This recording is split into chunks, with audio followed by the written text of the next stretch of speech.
Bom, a gente vai apresentar agora o nosso projeto de extensão. Você pode ver aí os integrantes do grupo e o nosso projeto vai ser um rifle de Gauss. O tema do nosso projeto, como eu já falei, era construir um acelerador magnético linear, também denominado de rifle de Gauss. E a montagem dele é bem simples, como vocês podem ver na imagem. Você precisa de uma superfície plana, que vai servir como uma espécie de trilho, ímãs bem fortes, de preferência ímãs de neodímio, e esferas de aço posicionadas dessa forma aí, como vocês podem ver na imagem. O diagrama aí de funcionamento é também bem simples, como vocês podem ver, você vai ter o ímã, as bolas de metal e um trilho representado em azul. E aí, quando estiver funcionando o rifle de Gauss, você vai ter uma esfera que vai funcionar como uma espécie de gatilho, uma esfera espaçadora aí que vai acumular a energia do gatilho com o ímã, e o projétil que vai sair depois com toda essa energia acumulada. E o rifle de Gauss pode ser usado tanto em antiaéreos como aceleradores de partícula, mas nele você tem solenoides com fio de cobre, então assim, é um pouco diferente, mas o funcionamento em tese e a teoria é bem parecido com o rifle de Gauss. Então, falando sobre a física envolvida no projeto, pensando de forma bem simples assim, se a gente considerar um ambiente em condições ideais, a gente vê que o momento ou a energia cinética transferido da primeira para a outra esfera vai ser de, pensando no momento, seria m vezes v inicial igual a m vezes v final, ou pensando na energia cinética, m vezes v inicial ao quadrado sobre 2 vai ser igual a m vezes v final ao quadrado sobre 2. E como se trata de acelerador linear, a gente tem que considerar as equações do movimento uniformemente variável, que é o VVAT e o sorvetão. Então, e além do que eu falei, a gente também vai calcular a força magnética, né? Que é F igual Q vezes V vezes B vezes seno de A. Sobre a construção do projeto, a gente tem que construir ele para conseguir fazer os cálculos, né? Entender. Então, para montar, a gente acabou utilizando um cano PVC cortado, ímãs de neodímio com 1 centímetro de diâmetro e esferas de aço com 1 centímetro também. Aqui a gente pode ver a construção, né, em que foi cortado o cano, a gente usou uma fita para fixar os ímãs e as esferas de aço aqui também. E na segunda imagem a gente consegue ver quando já estava tudo montado que a gente ia fazer a medida do tempo para conseguir fazer o cálculo da velocidade e, por consequência, a força magnética.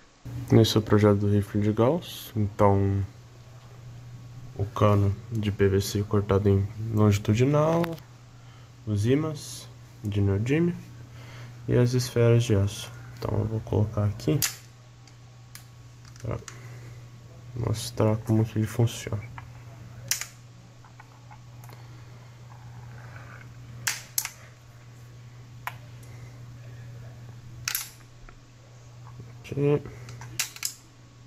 Aqui. Notando que aqui tem sempre 5,1 centímetros e 7,5 centímetros contando com as bolinhas. E aqui no começo e no final são 13,5 centímetros. Então vou colocar uma bolinha aqui e jogar ela devagarinho. É bem rápido, então eu vou fazer de novo. Dá pra ver que a bolinha chega bem devagar na primeira e sai bem rápido na última.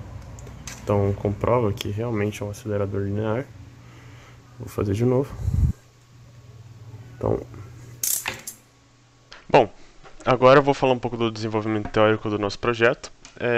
Para a gente concluir que realmente é um acelerador linear, a gente pegou algumas medidas que são importantes e alguns dados que a gente vai calcular. Então a gente considera que o cano de PVC inteiro tem 65 centímetros, o diâmetro das esferas é de 1,2 centímetro, o tipo do ímã é um ímã de neodímio N35, então ele tem uma força razoável, ele é bem forte, tanto pela composição do material quanto pela densidade da quantidade de neodímio que tem nele. E a densidade do aço também, que a gente vai calcular o volume da esfera, consequentemente a massa da esfera. Então, concluindo, a gente vai calcular a massa da esfera, a velocidade da primeira esfera e a aceleração dela, das esferas do meio, que são esses 4 setorezinhos, a gente também vai calcular a velocidade e a aceleração delas, a velocidade da última esfera e a aceleração dela, a diferencial da energia cinética e a força atuante em cada ímã, em cada partícula. Aqui, começando então pela massa da esfera, a gente considerou a equação do volume e da densidade para a gente encontrar na massa. Poderia a gente fazer isso também com uma balança com um erro baixo, então uma balança eletrônica conseguiria fazer isso com um erro de 0,01, mas eu acho que seria mais interessante a gente calcular essa massa da esfera, tanto para a gente ter um valor mais exato. Então, eu calculei que a velocidade, o volume é de 9,04 vezes 10 a menos 7 metros cúbicos. Então, a gente já tem o volume, com isso a gente colocando na equação da densidade, já tendo a densidade do aço, a gente encontra que cada esfera daquelas tem 7,104 gramas. Aqui, a gente entra na parte de movimento uniformemente variado, então a gente usa as equações que estão ali em cima, e para isso eu cronometrei o tempo de cada processo no rifle de Gauss. Então, da primeira esfera até o contato do primeiro ímã deu 0,37 segundos. Então, com isso, a gente conseguiu concluir que a velocidade foi de 0,729, só isso a gente conseguiu concluir depois de conseguir a aceleração, que foi de 1,972. Então, dá pra ver que com o tempo a gente consegue encontrar vários dados no nosso rifle de Gauss, e isso vai comprovar que conforme vai passando os segmentos, essa aceleração vai aumentando. Então aqui eu dividi o sistema em 4 segmentos, os internos no caso, antes da primeira bolinha e da última bolinha. E a gente tem que considerar que a distância que essa segunda bolinha que está depois do ímã vai viajar 5,1 centímetro. Com isso, todo o processo interno demorou 0,098 segundos, foi um tempo bem baixo, porque é muito rápido. E é legal que, vendo cada esfera ali que se mexe, conforme esse período passa, o tempo de um segmento para o outro é cada vez menor. Então a gente tem 32, 28, 22 e 0,016 segundos. Ele vai realmente diminuindo porque a aceleração vai aumentando e, consequentemente, a velocidade. Então, se você fosse tomar como parâmetro, a velocidade ali na última esfera, ela sai com mais ou menos 21 km por hora para percorrer uma distância de 5 centímetros. Então é muito pouco para uma velocidade muito alta. Por isso que a aceleração dá um valor muito grande. Aqui é a conclusão da última esfera que sai, então que aqui percorre 13,5 cm, é uma distância maior, por isso que a velocidade e a aceleração está um pouco menor, porque o tempo é maior para ela percorrer uma distância maior. E concluindo que a última esfera percorre 13,5 cm em 0,044 segundos, tendo uma aceleração de 139,432 metros por segundo ao quadrado, e uma velocidade de 6,136 metros por segundo. Então, dá pra ver que da primeira esfera para a última esfera, realmente o sistema acelera. Aqui a gente calculou a diferencial da energia cinética, então a gente conclui que como a primeira esfera está em repouso, a gente conclui que a energia cinética inicial é igual a zero. Então cabe a gente calcular a energia cinética final, que no caso deu 0,1337 joules, considerando que a gente tinha uma velocidade final de 1,136 metros por segundo.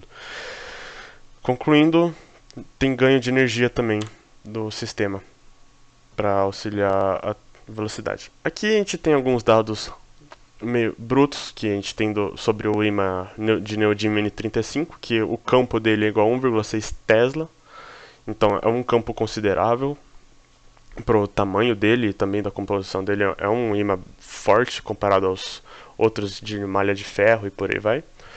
E a gente concluiu também que conforme a velocidade ia aumentando, e como na equação da força magnética a velocidade é considerada, a gente consegue ter uma relação em que quando a velocidade aumenta, a força também vai aumentar. Então a gente considerou a carga como um próton, então 1,6 vezes 10 a menos 19. E nessa conta a gente conseguiu que a força do primeiro ímã até o último ímã ia aumentando pelo fato da velocidade também aumentar. E nisso o último ímã tem uma força de 1,57 vezes 10 a menos 18 por carga. Então, considerando que uma esfera é um conjunto de cargas, realmente uma força bem grande. Aqui é mais uma conclusão do que a gente fez, então é realmente comprovado que o rifle de Gauss é um acelerador magnético, pelas nossas contas e pela teoria mesmo.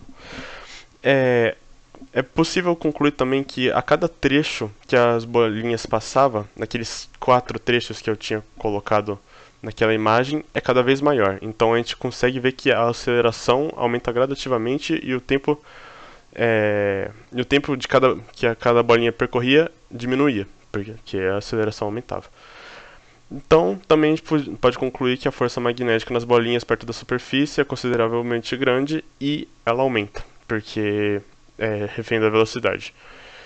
Então, tem esse aumento de velocidade, com o aumento de velocidade, a força magnética aumenta também, gradativamente a cada pós-impacto também, levando em consideração a energia cinética.